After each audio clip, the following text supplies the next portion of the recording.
আমরা কতটুকু আসছিলাম কার্বক্সিলিক অ্যাসিডের মনে আছে? কেমিক্যাল প্রপার্টিজ আমরা পড়ছিলাম, ঠিক আছে। এই স্লাইড আমরা আলোচনা করেছিলাম, the chemical reactivity, the explanation of chemical reactivity of carboxylic acid. আচ্ছা, এটা আলোচনা হয়নি স্যার, সাবস্টিটিউট এটা হইছে। এটা হইছে মানে the comparative study of acidity of carboxylic acid। এখানে পিকে ভ্যালু দেওয়া আছে, এগুলো যা সময় নিব না, আমরা পিকে ভ্যালু থেকে বলে দিচ্ছি। দেখো আমরা এটা জেনেছি গত ক্লাসে। বাম দিকে যে একটা সিরিজ দেওয়া আছে, প্রথমটা হচ্ছে ইথানোয়িক অ্যাসিড আইওপেক নেমে, আইওপেক সিস্টেমে। তারপরটা আছে ক্লোরো ইথানোয়িক অ্যাসিড, তারপরে dichloro ethanoic acid, trichloro ethanoic acid.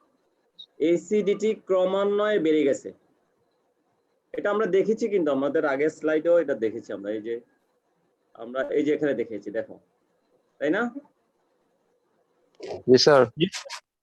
Hello, আচ্ছা, অনেকক্ষণ ধরে আমি একটা সিরিয়াল দেওয়ার জন্য চেষ্টা করছিলাম আর কি। আচ্ছা, গ্যাস্ট্রোলজির ডাক্তার কি আছে?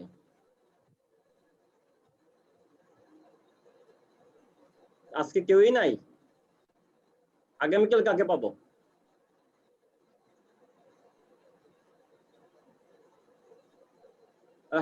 হাবিবুর রহমান কালকে উনি কি সরাসরি বসেন? আল্লাহ, এই সকাল 8টায় যে পাবো কিনা, আজকে যে সকাল 8টা থেকে শুরু করছি, যায়া দেওয়া যাবো 7টায়।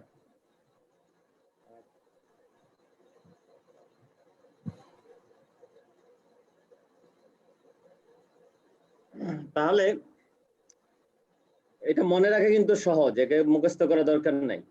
যে 3টা ক্লোরিন ইলেকট্রন উইথড্রয়িং গ্রুপ, ক্লোরিনের ইলেকট্রন উইথড্রয়িং গ্রুপ 3টা ক্লোরিন ইলেকট্রন উইথড্র করে বেশি, যার কারণে তার অ্যাসিডিটি বেশি। আর পাশে দেওয়া অ্যাসিডিটি মেজারমেন্টের জন্য যে পিকে ভ্যালু দিয়ে বলা আছে, আমরা প্রথমটা দেখি পিকে ভ্যালু যত কম বলবা, হ্যাঁ, with the lower pK value the acidity will be higher, with the decreasing of pK value the acidity will be increasing বা will be increased। এভাবে আমরা অ্যাসিডিটি ব্যাখ্যা করব।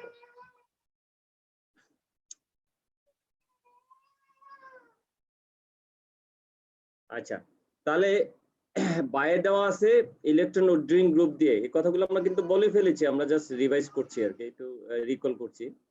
ডান পাশে দেওয়া আছে, দেখো, প্রথমটা দেওয়া আছে মিথানোয়িক অ্যাসিড, তারপরটা দেওয়া আছে ইথানোয়িক অ্যাসিড, তারপরটা দেওয়া আছে হলো প্রোপানোয়িক অ্যাসিড, তারপরটা দেওয়া আছে মিথাইল প্রোপানোয়িক অ্যাসিড, তারপরটা দেওয়া আছে ডাইমিথাইল প্রোপানোয়িক অ্যাসিড। এর মানে মিথানোয়িক অ্যাসিড যেটা প্রথমটা, তার যে অ্যাসিডিটি হচ্ছে সবচেয়ে বেশি, আর ডাইমিথাইল প্রোপানোয়িক অ্যাসিডের অ্যাসিডিটি হলো সবচেয়ে কম। এর মানে কি? মানে স্যার তার পিকে ভ্যালু বেশি। হ্যাঁ, ওটা পিকে ভ্যালু যত কম অ্যাসিডিটি তত বেশি। তার মানে মিথানোয়িক অ্যাসিড প্রথমটা, ডান পাশে একবার উপরেরটা, এটার অ্যাসিডিটি সবচেয়ে বেশি। আর নিচে যেটা আছে এটারে আমরা বলতে পারি যে টারশিয়ারি, টারশিয়ারি কি বলা, 1 2 3 টারশিয়ারি গ্রুপ কন্টেনিং আর কি মিথানোয়িক অ্যাসিড। আমরা এটা এইভাবে না বলে ডাইমিথাইল প্রোপানোয়িক অ্যাসিড বলি আইওপেক সিস্টেমে। 1 2 3 প্রোপানোয়িক অ্যাসিড আর 2টা মিথাইল, ডাইমিথাইল প্রোপানোয়িক অ্যাসিড। প্রথমে আমরা যে কথাটা বলবো যে এখানে একটার সাথে যদি আরেকটা তুলনা করি, একটার সাথে যদি আরেকটা তুলনা করি, তাহলে আমরা বলবো যে এগুলোতে কি আছে, ইলেকট্রন ডোনেটিং গ্রুপ আছে।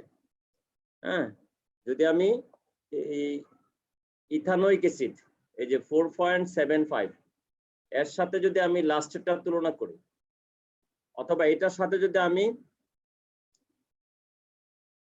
প্রোপানোয়িক অ্যাসিড, আমি একটু ইয়েতে দেখাচ্ছি,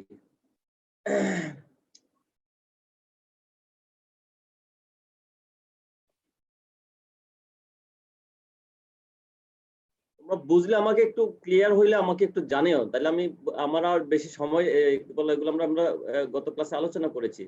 এটা স্যার হলো এটা বুঝতে ইথানোয়িক অ্যাসিড, এটা স্যার ইথানোয়িক এটা অ্যাসিড, বুঝাই দিন স্যার, না বুঝলে হবে। আর এটা হলো প্রোপানোয়িক অ্যাসিড। হ্যাঁ, যেখানে পয়েন্টার আছে এইটা, এটার মধ্যে স্ট্রাকচারালি পার্থক্য হচ্ছে একটা মিথাইল গ্রুপ, একটা মিথাইল গ্রুপ বেশি আছে, তাই না? জি স্যার। আচ্ছা, এই মিথাইল গ্রুপে তাহলে এখানে ইফেক্ট কি, ইনফ্লুয়েন্সটা কি? ইফেক্ট কি? স্যার, ইফেক্ট এটা হচ্ছে একটা ডোনেটিং সে গ্রুপ। প্রথমে বলবো যে ইলেকট্রন ডোনেটিং গ্রুপ। হ্যাঁ, it has a electron donating group. It donates electron towards the carboxyl carbon, towards the carboxyl group, and destabilize the carboxylate anion. Destabilize the carboxylate anion. So the acidity is lower, is low. এই হলো basic line, আর দুইটার structure রাখবো। পিকে ভ্যালুটা যদি মনে থাকে তাহলে লিখবো, মনে না থাকলে কোনো লিখবো না। ঠিক আছে? জি স্যার। তাহলে একইভাবে পরের দুইটা সাবস্টিটিউয়েন্ট, দুইটা alkyl group, there are two methyl groups in methyl propanoic acid. Methyl propanoic অ্যাসিডে দুইটা মিথাইল গ্রুপ, ইথানোয়িক অ্যাসিডের সাথে যদি তুলনা করি, দুইটা মিথাইল গ্রুপ ইলেকট্রন পুশ করে, ডোনেট করে towards the carboxyl group and more destabilize the carboxylate anion, so the acidity is relatively বা comparatively low. এইভাবে এক্সপ্লেন করবে। তাহলে আমি এখান থেকে বের হয়ে গেলাম। জি স্যার। এটা আমরা বুঝেছি, যারা বুঝি নাই তারা কথা বলবে আমার সাথে। আচ্ছা, একইভাবে এখানে দেওয়া আছে, দেখো এগুলো দেওয়া আছে সব ফ্লোরিন, ক্লোরিন, ব্রোমিন। তো ফ্লোরিন, ক্লোরিন, ব্রোমিন, ক্লোরিনের ইলেকট্রোনেগেটিভিটি বেশি, ইলেকট্রন উইথড্র বেশি করে। হ্যাঁ, ক্লোরিনের থেকে ক্লোরিনের ইলেকট্রোনেগেটিভিটি বেশি, এই কারণে তার সে সবচেয়ে বেশি ইলেকট্রন উইথড্র করে, ইলেকট্রন উইথড্রয়িং ক্যাপাবিলিটি তার সবচেয়ে বেশি, তারপরে ক্লোরিন, তারপরে ব্রোমিন। যার কারণে অ্যাসিডিটি কম্পারিজন করলে ফ্লোরিন কন্টেনিং যে অ্যাসিড তার অ্যাসিডিটি সবচেয়ে বেশি। একইভাবে এই পাশে দেখো আয়োডিন আছে, নাইট্রো গ্রুপ আছে, ওএইচ গ্রুপ আছে, অ্যামিনো গ্রুপ আছে। আচ্ছা, আমি তোমাদের এই স্লাইডটা, তোমরা যারা ভালো বুঝো তারা এই স্লাইডটা তারা মনোযোগ দিয়ে কম্পারেটিভ অ্যাসিডিটির কম্পারেটিভ স্টাডিটা তোমরা দেখবা। আমি এটা সবাইকে দিতে চাই না এবং আমি তোমাদেরকে দেব না, কারণ আমরা এটা অনার্সে সাধারণত দিয়ে থাকি। হ্যাঁ স্যার, এটা অনার্সে দিয়ে থাকি। এখানে একাধিক প্যারামিটার দিয়ে এই নাইট্রো গ্রুপের ইলেকট্রন উইথড্রয়িং ইন্ডাকটিভ ইফেক্টের মাধ্যমে ইলেকট্রন উইথড্র করে, আবার এটা মেসোমারিক ইফেক্টও আছে। একই সাথে দুইটা ইফেক্ট কাজ করে, যেটা ডমিনেটিং সেটা দিয়ে অ্যাসিডিটি বাড়ায় অথবা কমায়। এজন্য আমি তোমাদেরকে এই স্লাইডটা দিতে চাই না, কারণ এখানে যে সাবস্টিটিউয়েন্ট গুলো আছে, ইলেকট্রন উইথড্রয়িং, ইলেকট্রন ডোনেটিং যেগুলো দেওয়া আছে, এগুলোর দুইটা ইফেক্ট দিয়ে ব্যাখ্যা করতে হয়। কিন্তু স্যার রেকর্ডিংটা অন করে দেন স্যার। হ্যাঁ, রেকর্ডিং রেকর্ডিংটা অন করে দিচ্ছি। তাহলে এই স্লাইড কিন্তু সহজ, এখানে শুধু একটা ফ্যাক্টর দিয়ে ইলেকট্রন ডোনেটিং, ইলেকট্রন উইথড্রয়িং, যেটা আমরা ইন্ডাকটিভ ইফেক্ট বলি। হ্যাঁ, বামের গুলো নেগেটিভ ইন্ডাকটিভ ইফেক্ট, আর ডান পাশের গুলো positive inductive plus I effect দিয়ে ব্যাখ্যা করব। শুধু ইন্ডাকটিভ ইফেক্ট দিয়ে এখানের যে অ্যাসিড গুলো, এদের কম্পারেটিভ স্টাডি আমরা করতে পারবো একটা সাথে আরেকটা, অথবা সিরিজ দেওয়া থাকলো, পরীক্ষায় সিরিজ দেওয়া থাকলো, তুমি increasing order of acidity, decreasing order of acidity হিসেবে তুমি সিরিজটা কমপ্লিট করবে বা অর্ডারটা করবে, এইভাবে পরীক্ষা আসতে পারে। অথবা why the acidity of chloroacetic acid is higher than acetic acid, অথবা dichloroacetic acid is dichloroacetic acid is more acidic than chloroacetic acid. কথা বোঝা যাচ্ছে? জি স্যার। এইভাবে প্রশ্ন হতে পারে। তাহলে আমি শুধু এই স্লাইডটা তোমাদেরকে দিলাম, এটা আমি দিলাম না। এটা তোমাদের এক্সপ্লেন করতে দুইটা effect, inductive effect, mesomeric effect, দুইটা ইফেক্ট দিয়ে ব্যাখ্যা করতে হবে এবং খুব কেয়ারফুলি চিন্তা করতে হবে। এটা বাদ দিলাম। আর এটা আমরা আলোচনা করে ফেলছি একটু আগে, যে ক্লোরিন। দেখো এখানে যেটা একটু চোখ বোলানোর করার, একটু খেয়াল করার দরকার, সেটা হলো যে এই জায়গায় ক্লোরিনটা সরাসরি কার্বক্সিল কার্বনের সাথে আছে, সরি কার্বক্সিলের পাশে, মানে আলফা কার্বনের সাথে আছে। পরের যৌগে ক্লোরিনটা বিটা কার্বনের সাথে আছে, পরে ক্লোরিনে আলফা বিটা গামা কার্বনের সাথে আছে, আর এটা তো হলো প্রোপানোয়িক অ্যাসিড। উপরের তিনটা অ্যাসিডে তিনটা ক্লোরিন আছে, পজিশন কিন্তু ভিন্ন। ডিফারেন্সটা কি বুঝাইতে পারছি? জি স্যার। এটা পরীক্ষায় দিব না, শুধু বুঝে নাও যে ক্লোরিন কার্বক্সিল গ্রুপের যত কাছাকাছি থাকবে অ্যাসিডিটি তত বেশি হবে। ক্লোরিন যত দূরে সরে যাবে ইলেকট্রন উইথড্রয়িং ক্যাপাবিলিটি তত ডিক্রিজ করবে, অ্যাসিডিটি কি হবে? অ্যাসিডিটি কমে যাবে। ক্লোরিন যত কার্বক্সিল গ্রুপ থেকে যত দূরে যাবে অ্যাসিডিটি ততই কি হবে?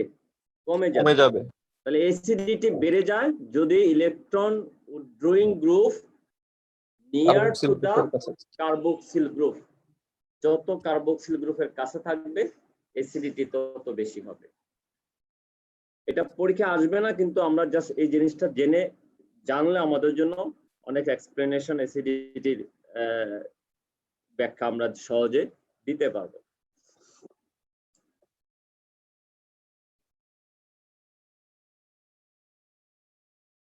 এগুলো এটা আমি এসকেপ করলাম, এই যে এটাও তোমাদের দরকার নেই। এটা হলো অ্যাসিডিটি কম্পেয়ার টু অ্যালকোহল। এটা একেবারে সহজ কথা, কার্বক্সিল গ্রুপ আর হলো অ্যালকোহল। হ্যাঁ, carboxyl group can easily give proton. হ্যাঁ, they can give hydrogen ion, making carboxylate anion which is resonance stabilized. এই লাইন আমি কিন্তু বহুবার বলছি যে carboxylic acid can give proton making carboxylate anion which is resonance stabilized. On the other hand, alcohols do not give hydrogen ion, don't make resonance stabilized anion, resonance stabilization. They have no resonance stabilization. বুঝাইতে পারছি যে carboxylic acid গুলো proton দিয়ে যে carboxylate anion উৎপন্ন করে সেটা রেজোনেন্সের মাধ্যমে, যে দেওয়া আছে দুইটা রেজোনেন্সের মাধ্যমে স্টেবিলাইজ হয় নিচে।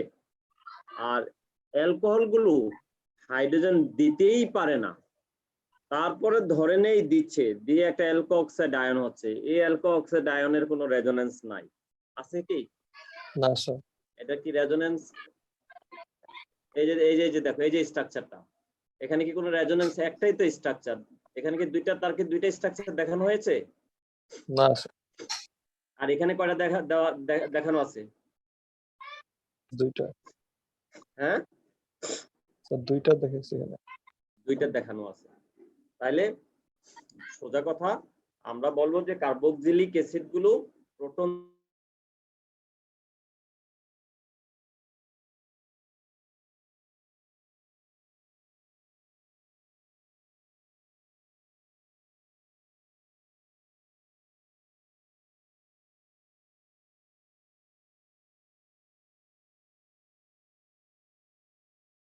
দিয়ে দিছে, দেওয়ার পরে যে অক্সাইড আয়ন হয় তার রেজোনেন্স স্টেবিলাইজেশন নাই, মানে তারা রেজোনেন্সের মাধ্যমে স্টেবিলাইজ হতে পারে না।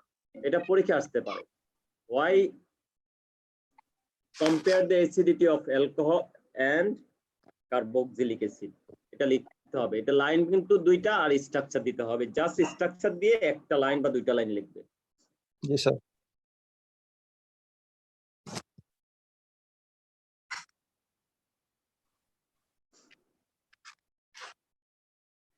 Amides of acidity of amides.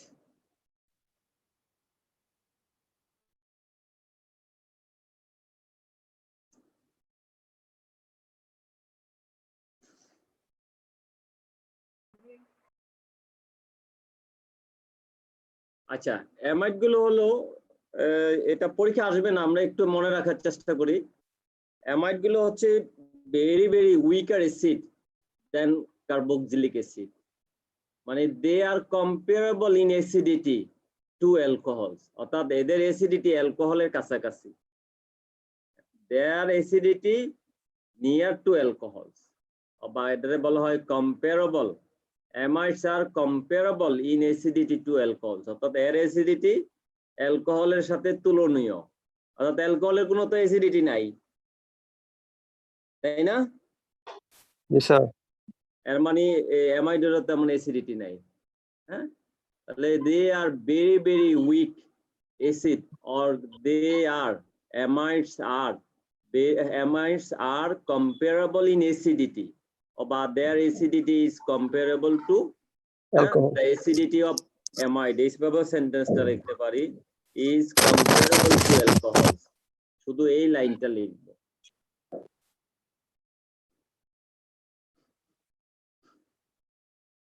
এখন এরা যে অ্যাসিডিটি দিতে পারে, কেন দিতে পারে, বা এরা যে সামান্য অ্যাসিডিটি দেখায়, এর কারণ হলো নাইট্রোজেনের সাথে, দেখো থেলিমাইড, নাইট্রোজেনের সাথে যে হাইড্রোজেনটা আছে, এই স্লাইডে নাইট্রোজেনের সাথে যে হাইড্রোজেনটা আছে, এই হাইড্রোজেনটা প্রোটন হিসেবে বের হয়ে গেলে নাইট্রোজেনের লোন ফেয়ারটা এই কার্বনিল কার্বনের সাথে বন্ড ফেয়ার করে, ডাবল বন্ড করে, আর অক্সিজেনটা নেগেটিভ চার্জ হয়।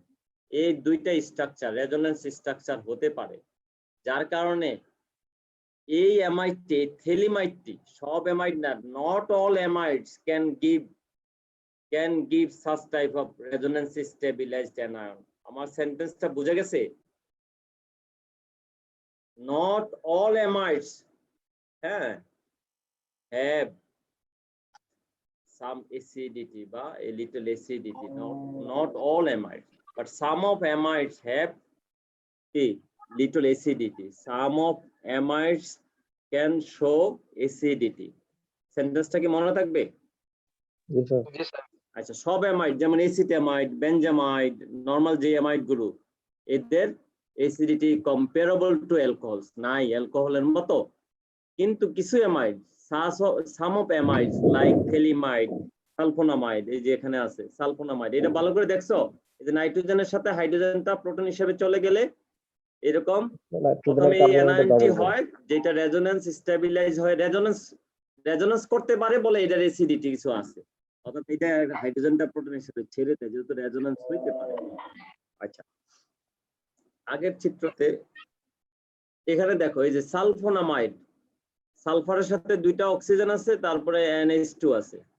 সাকসিনামাইড, থেলিমাইড, এই সাকসিনামাইড এবং থেলিমাইড এই দুইটা সামান্য অ্যাসিডিটি আছে, আর বেনজিন সালফোনামাইড আর এসিটামাইড এগুলো তেমন অ্যাসিডিটি নাই, এগুলোর অ্যাসিডিটি অ্যালকোহলের কাছাকাছি। তাহলে কনক্লুশনে কি বলবো বলো? যে generally the acidity of amides is comparable to alcohols। কথা বলো না একজনে। Generally the acidity of amides is comparable to alcohols। It means most of the amides don't show acidity, but some of amide like thelimide, succinamide, they have little acidity because they can make resonance stabilize anion। আর কিছু পড়া দরকার নেই। এবার হলো preparation of carboxylic acid.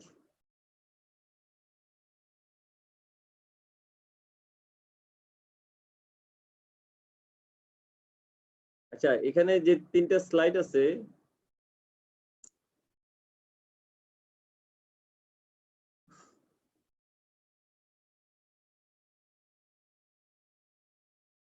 এই তিনটা slide পড়ার দরকার নাই, এটা কি বলে, তারপরে বায়োলজি মানুষ হিসাবে সুগার, হ্যাঁ, আমরা যে সুগার খাই, হ্যাঁ, সুগার বায়োকেমিক্যাল রিঅ্যাকশনে তোমার ভিনেগার বা অ্যাসিটিক অ্যাসিডে কনভার্ট হতে পারে। এখানে একটা ইনফরমেশন দেওয়া আছে, এটা পরীক্ষায় দিব না, এটা জাস্ট মনে রাখতে পারো যে sugar finally can convert into কি acetic acid. Using such condition, এখানে যে কন্ডিশন গুলো বলা আছে, পাউরুবিক অ্যাসিডে কনভার্ট হয়, সেখান থেকে কার্বন ডাই অক্সাইড বের হয়ে যায়, তারপরে ইথানল হয়, ইথানল মানে অ্যালডিহাইড হয়, হ্যাঁ, সেই অ্যালডিহাইড NaDH দ্বারা বিজারিত হয়ে অ্যাসিটিক অ্যাসিড বা ভিনেগার হয়। যাই হোক, এটা আমাদের শরীরে বায়োকেমিক্যাল রিঅ্যাকশন, আমাদের শরীরে এই ধরনের রিঅ্যাকশন হয়, আমাদের শরীর তাহলে কিছুটা অ্যাসিটিক অ্যাসিড উৎপন্ন করে। হ্যাঁ, এটা এই দুইটা তিনটা স্লাইড প্রয়োজন নাই, এগুলো আমরা পরের ইয়াতে পড়ব, পরের ফাইল আছে, পরের আরেকটা পিপিটি আছে, সেখানে আছে। আচ্ছা, এই যে প্রিপারেশন এন্ড রিঅ্যাকশন,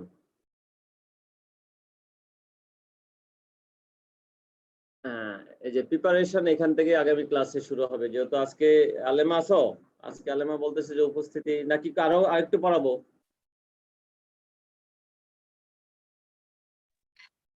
না স্যার, থাক স্যার, 30 জনের মতো আছে, তবে তো না হ্যাঁ, স্যার, থাক আজকে 30 জনের মতো আজকে থাক স্যার।